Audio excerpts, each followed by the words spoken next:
8वां अध्याय ध्रुव का वनगमन। श्री मैत्रेय जी कहते हैं, शत्रुसूदन विदुर जी, सनकादि, नारद, ऋभु, हंस, अरुणि और यति ब्रह्मा जी के इन नैष्ठिक ब्रह्मचारी पुत्रों ने गृहस्थाश्रम में प्रवेश नहीं किया, अतः उनके कोई संतान नहीं हुई। अधर्म भी ब्रह्मा जी का ही पुत्र था। उसकी पत्नी का नाम था मृषा। उसके दंभ नामक पुत्र और माया नाम की कन्या हुई।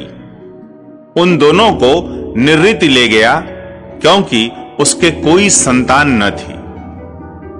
दंभ और माया से लोभ और निकृति अर्थात शठता का जन्म हुआ।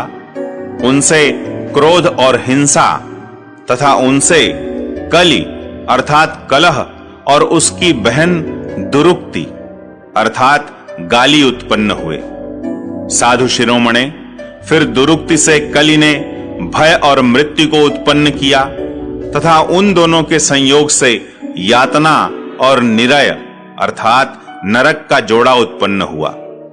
निष्पाप विदुर जी, इस प्रकार मैंने संक्षेप से तुम्हें प्रलय का कारण रूप यह अधर्म का वंश सुनाया। यह अधर्म का त्याग कराकर पुण्य संपादन में हेतु बनता है। अतएव इसका वर्णन 3 बार सुनकर मनुष्य अपने मन की मलिनता दूर कर देता है। कुरुनंदन, अब मैं श्री हरि के अंश ब्रह्मा जी के अंश से उत्पन्न हुए पवित्र कीर्ति महाराज स्वयंभुव मनु के पुत्रों के वंश का वर्णन करता हूं। महारानी शतरूपा और उनके पति स्वयंभुव मनु से प्रियव्रत और उत्तानपाद ये 2 पुत्र हुए।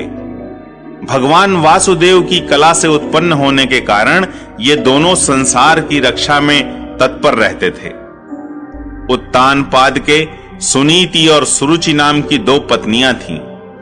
उनमें सुरुचि राजा को अधिक प्रिय थी। सुनीति, जिसका पुत्र ध्रुव था, उन्हें वैसी प्रिय नहीं थी। एक दिन राजा उत्तानपाद सुरुच के पुत्र उत्तम को गोद में बिठाकर प्यार कर रहे थे। उसी समय ध्रुव ने भी गोद में बैठना चाहा, परंतु राजा ने उसका स्वागत नहीं किया। उस समय घमंड से भरी हुई सुरुचि ने अपनी सौत के पुत्र ध्रुव को महाराज की गोद में आने का यत्न करते देख उनके सामने ही उससे डाह भरे शब्दों में कहा, बच्चे, तू राज सिंहासन पर बैठने का अधिकारी नहीं है। तू भी राजा का ही बेटा है, इससे क्या हुआ? तुझको मैंने तो अपनी कोख में नहीं धारण किया। तू अभी नादान है। तुझे पता नहीं है कि तूने किसी दूसरी स्त्री के गर्भ से जन्म लिया है, तभी तो ऐसे दुर्लभ विषय की इच्छा कर रहा है। यदि तुझे राज सिंहासन की इच्छा है तो तपस्या करके परम पुरुष श्री नारायण की आराधना कर और उनकी कृपा से मेरे गर्भ में आकर जन्म ले। श्री मैत्रेय जी कहते हैं, विदुर जी, जिस प्रकार डंडे की चोट खाकर सांप फुफकार मारने लगता है, उसी प्रकार अपनी सौतेली मां के कठोर वचनों से घायल होकर ध्रुव क्रोध के मारे लंबी लंबी सांस लेने लगा। उसके पिता चुपचाप यह सब देखते रहे, मुंह से एक शब्द भी नहीं बोले। तब पिता को छोड़कर ध्रुव रोता हुआ अपनी माता के पास आया। उसके दोनों होंठ फड़क रहे थे और वह सिसक सिसक कर रो रहा था। सुनीति ने बेटे को गोद में उठा लिया और जब महल के दूसरे लोगों से अपनी सौत सुरुच की कही हुई बातें सुनी, तब उसे भी बड़ा दुख हुआ। उसका धीरज टूट गया। वह दावा नल से जली हुई बेल के समान शोक से संतप्त होकर मुरझा गई तथा विलाप करने लगी। सौत की बातें याद आने से उसके कमल सरीखे नेत्रों में आंसू भर आए। उस बेचारी को अपने दुख पारावार का कहीं अंत ही नहीं दिखाई देता था। उसने गहरी सांस लेकर ध्रुव से कहा, बेटा, तू दूसरों के लिए किसी प्रकार के अमंगल की कामना मत कर। जो मनुष्य दूसरों को दुख देता है, उसे स्वयं ही उसका फल भोगना पड़ता है। सुरुचि ने जो कुछ कहा है ठीक ही है, क्योंकि महाराज को मुझे पत्नी तो क्या दासी स्वीकार करने में भी लज्जा आती है। तूने मुझ मंदभागिनी के गर्भ से ही जन्म लिया है और मेरे ही दूध से तू पला है। बेटा, सुरुचि ने तेरी सौतेली मां होने पर भी बात बिल्कुल ठीक कही है। अतः यदि राजकुमार उत्तम के समान राज सिंहासन पर बैठना चाहता है तो द्वेष भाव छोड़कर उसी का पालन कर। बस श्री अधोक्षज भगवान के चरण कमलों की आराधना में लग जा। संसार का पालन करने के लिए सत्व गुण को अंगीकार करने वाले उन श्री हरि के चरणों की आराधना करने से ही तेरे परदादा श्री ब्रह्मा जी को वह सर्वश्रेष्ठ पद प्राप्त हुआ है जो मन और प्राणों को जीतने वाले मुनियों के द्वारा भी वंदनीय है। इसी प्रकार तेरे दादा स्वयंभू मनु ने भी बड़ी बड़ी दक्षिणाओं वाले यज्ञों के द्वारा अनन्य भाव से उन्हीं भगवान की आराधना की थी। तभी उन्हें दूसरों के लिए अति दुर्लभ लौकिक, अलौकिक तथा मोक्ष सुख की प्राप्ति हुई। बेटा, तू भी उन भक्त वत्सल श्री भगवान का ही आश्रय ले। जन्म मृत्यु के चक्र से छूटने की इच्छा करने वाले मुमुक्षु लोग निरंतर उन्हीं के चरण कमलों के मार्ग की खोज किया करते हैं। तू स्वधर्म पालन से पवित्र हुए अपने चित्त में श्री पुरुषोत्तम भगवान को बैठा ले तथा अन्य सब का चिंतन छोड़कर केवल उन्हीं का भजन कर। बेटा, उन कमल दल लोचन श्री हरि को छोड़कर मुझे तो तेरे दुख को दूर करने वाला और कोई दिखाई नहीं देता। देख, जिन्हें प्रसन्न करने के लिए ब्रह्मा आदि अन्य सब देवता ढूंढते रहते हैं, वे श्री लक्ष्मी जी भी दीपक की भांति हाथ में कमल लिए निरंतर उन्हीं श्री हरि की खोज किया करती हैं। श्री मैत्रेय जी कहते हैं, माता सुनीति ने जो वचन कहे वे अभीष्ट वस्तु की प्राप्ति का मार्ग दिखलाने वाले थे। अतः उन्हें सुनकर ध्रुव ने बुद्धि द्वारा अपने चित्त का समाधान किया। इसके बाद वे पिता के नगर से निकल पड़े।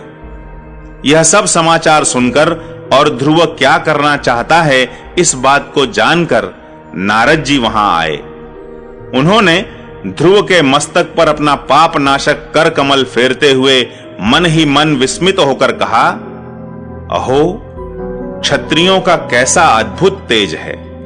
वे थोड़ा सा भी मानभंग नहीं सह सकते। देखो, अभी तो यह नन्हा सा बच्चा है, तो भी इसके हृदय में सौतेली माता के कटुवचन घर कर गए हैं। तत्पश्चात नारद जी ने ध्रुव से कहा, बेटा, अभी तो तू बच्चा है, खेल कूद में ही मस्त रहता है। हम नहीं समझते कि इस उम्र में किसी बात से तेरा सम्मान या अपमान हो सकता है। यदि तुझे मानापमान का विचार ही हो तो बेटा, असल में मनुष्य के असंतोष का कारण मोह के सिवा और कुछ नहीं है। संसार में मनुष्य अपने कर्मानुसार ही मान अपमान या सुख दुख आदि को प्राप्त होता है। तात, भगवान की गति बड़ी विचित्र है, इसलिए उस पर विचार करके बुद्धिमान पुरुष को चाहिए कि दैववश उसे जैसी भी परिस्थिति का सामना करना पड़े उसी में संतुष्ट रहे। अब माता के उपदेश से तू योग साधन द्वारा जिन भगवान की कृपा प्राप्त करने चला है, मेरे विचार से साधारण पुरुषों के लिए उन्हें प्रसन्न करना बहुत ही कठिन है। योगी लोग अनेकों जन्मों तक अनासक्त रहकर समाधि योग के द्वारा बड़ी बड़ी कठोर साधनाएं करते रहते हैं, परंतु भगवान के मार्ग का पता नहीं पाते। इसलिए तू यह व्यर्थ का हठ छोड़ दे और घर लौट जा। बड़ा होने पर जब परमार्थ साधन का समय आवे तब उसके लिए प्रयत्न कर लेना। विधाता के विधान के अनुसार सुख दुख जो कुछ भी प्राप्त हो उसी में चित्त को संतुष्ट रखना चाहिए। यूं करने वाला पुरुष मोहमय संसार से पार हो जाता है।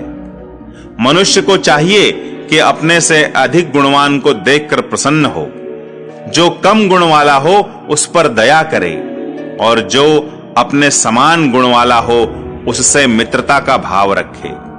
यूं करने से उसे दुख कभी नहीं दबा सकते। ध्रुव ने कहा, भगवन, सुख दुख से जिनका चित्त चंचल हो जाता है उन लोगों के लिए आपने कृपा करके शांति का यह बहुत अच्छा उपाय बतलाया, परंतु मुझ जैसे अज्ञानियों की दृष्टि यहां तक नहीं पहुंच पाती। इसके सिवा मुझे घोर क्षत्रिय स्वभाव प्राप्त हुआ है, अतएव मुझ में विनय का प्रायः अभाव है। सुरुचि ने अपने कटु वचन रूपी बाणों से मेरे हृदय को विदीर्ण कर डाला है, इसलिए उसमें आपका यह उपदेश नहीं ठहर पाता।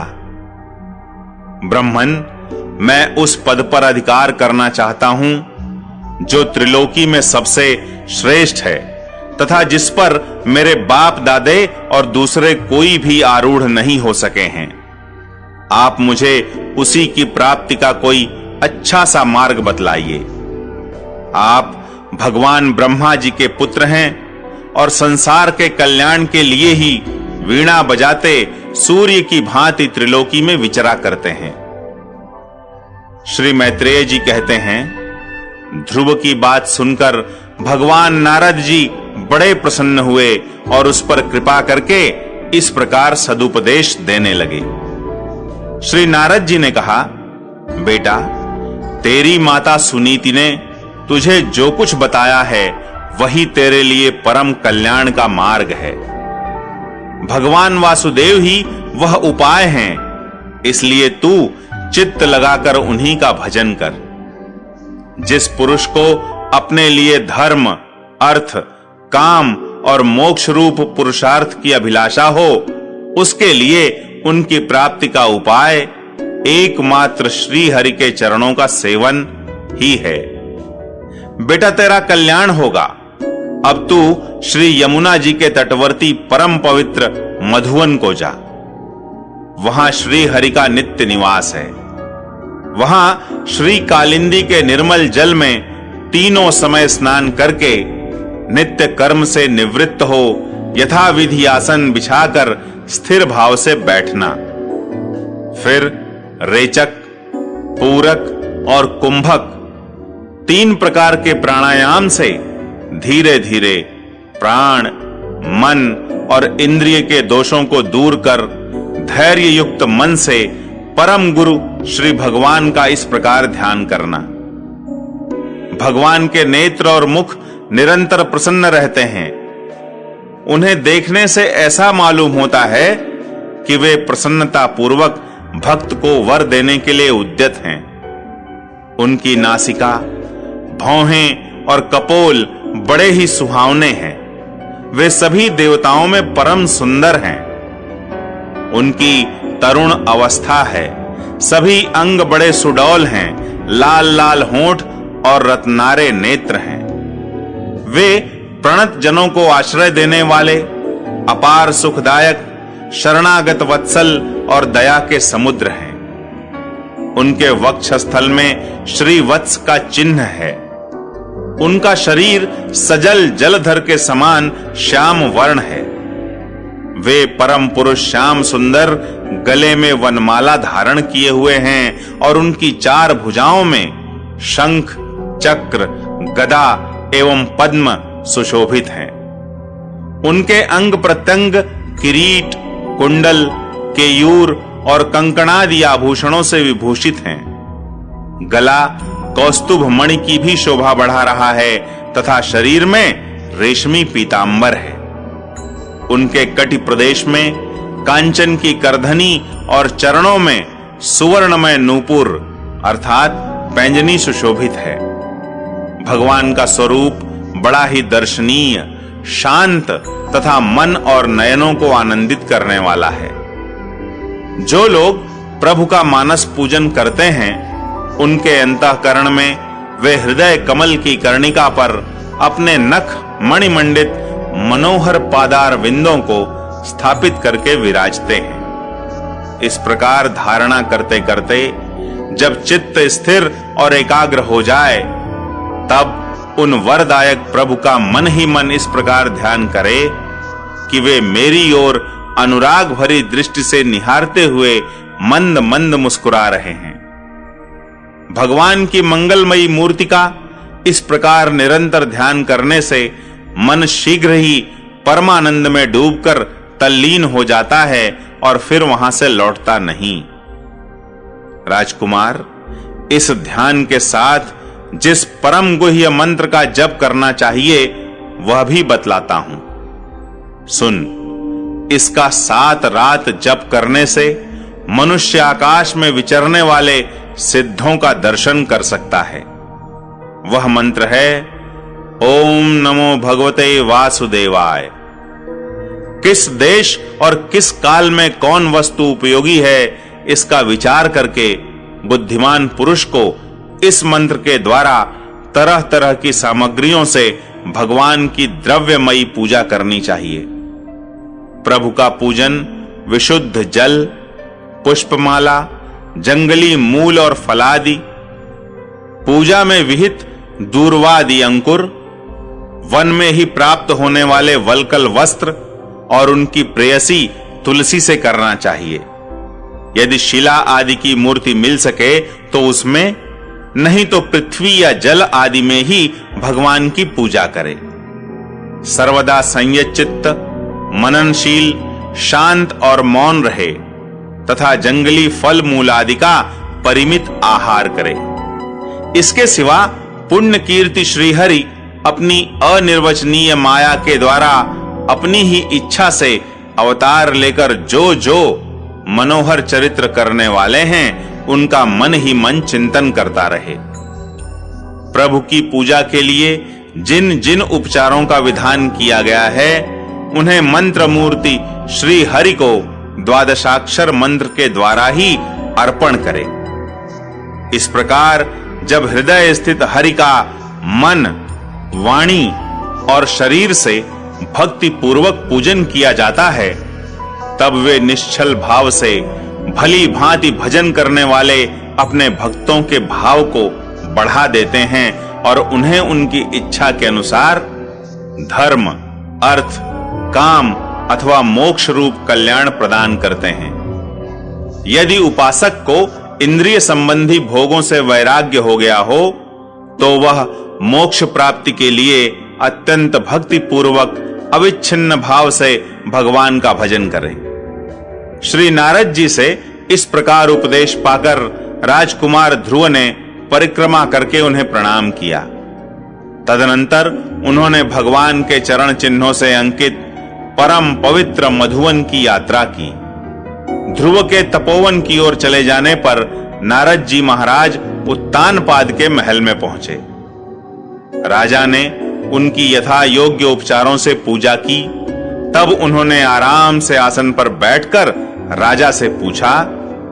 श्री नारद जी ने कहा, राजन, तुम्हारा मुख सूखा हुआ है। तुम बड़ी देर से किस सोच विचार में पड़े हो?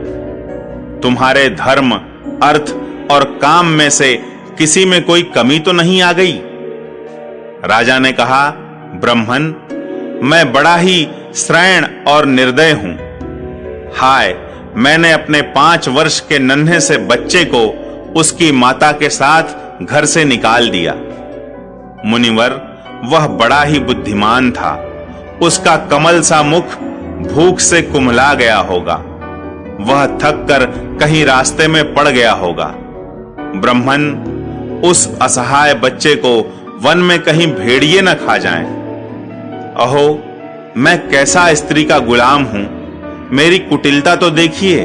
वह बालक प्रेमवश मेरी गोद में चढ़ना चाहता था, किंतु मुझ दुष्ट ने उसका तनिक भी आदर नहीं किया। श्री नारद जी ने कहा, राजन, तुम अपने बालक की चिंता मत करो। उसके रक्षक भगवान हैं। तुम्हें उसके प्रभाव का पता नहीं है।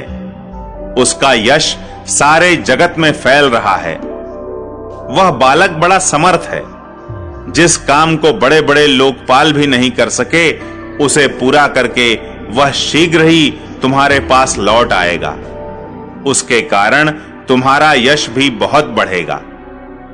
श्री मैत्रेय जी कहते हैं, देवर्षि नारद जी की बात सुनकर महाराज उत्तानपाद राजपाट की ओर से उदासीन होकर निरंतर पुत्र की ही चिंता में रहने लगे। इधर ध्रुव जी ने मधुवन में पहुंचकर यमुना जी में स्नान किया और उस रात पवित्रता पूर्वक उपवास करके श्री नारद जी के उपदेशानुसार एकाग्र चित्त से परम पुरुष श्री नारायण की उपासना आरंभ कर दी। उन्होंने 3 रात्रि के अंतर से शरीर निर्वाह के लिए केवल कैथ और बेर के फल खाकर श्री हरि की उपासना करते हुए 1 मास व्यतीत किया। दूसरे महीने में उन्होंने 6 दिन के पीछे सूखे घास और पत्ते खाकर भगवान का भजन किया।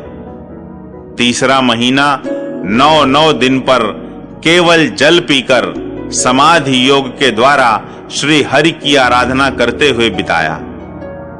चौथे महीने में उन्होंने श्वास को जीतकर 12 दिन के बाद केवल वायु पीकर ध्यान योग द्वारा भगवान की आराधना की। 5वां मास लगने पर राजकुमार ध्रुव श्वास को जीतकर परब्रह्म का चिंतन करते हुए एक पैर से खंभे के समान निश्चल भाव से खड़े हो गए। उस समय उन्होंने शब्दादि विषय और इंद्रियों के नियामक अपने मन को सब ओर से खींच लिया तथा हृदय स्थित हरि के स्वरूप का चिंतन करते हुए चित्त को किसी दूसरी ओर न जाने दिया। जिस समय उन्होंने महदादि संपूर्ण तत्वों के आधार तथा प्रकृति और पुरुष के भी अधीश्वर पर ब्रह्म की धारणा की, उस समय उनके तेज को न सह सकने के कारण तीनों लोक कांप उठे। जब राजकुमार ध्रुव एक पैर से खड़े हुए, तब उनके अंगूठे से दबकर आधी पृथ्वी इस प्रकार झुक गई जैसे किसी गजराज के चढ़ जाने पर नाव पद पद पर दाईं बाईं ओर डगमगाने लगती है। ध्रुव जी अपने इंद्रिय द्वार तथा प्राणों को रोककर अनन्य बुद्धि से विश्वात्मा श्री हरि का ध्यान करने लगे। इस प्रकार उनकी समष्टि प्राण से अभिन्नता हो जाने के कारण सभी जीवों का श्वास प्रश्वास रुक गया। इससे समस्त लोक और लोकपालों को बड़ी पीड़ा हुई और वे सब घबराकर श्री हरि की शरण में गए। देवताओं ने कहा, भगवन, समस्त स्थावर जंगम जीवों के शरीरों का प्राण एक साथ ही रुक गया है। ऐसा तो हमने पहले कभी अनुभव नहीं किया। आप शरणागतों की रक्षा करने वाले हैं। अपनी शरण में आए हुए हम लोगों को इस दुख से छुड़ाइए।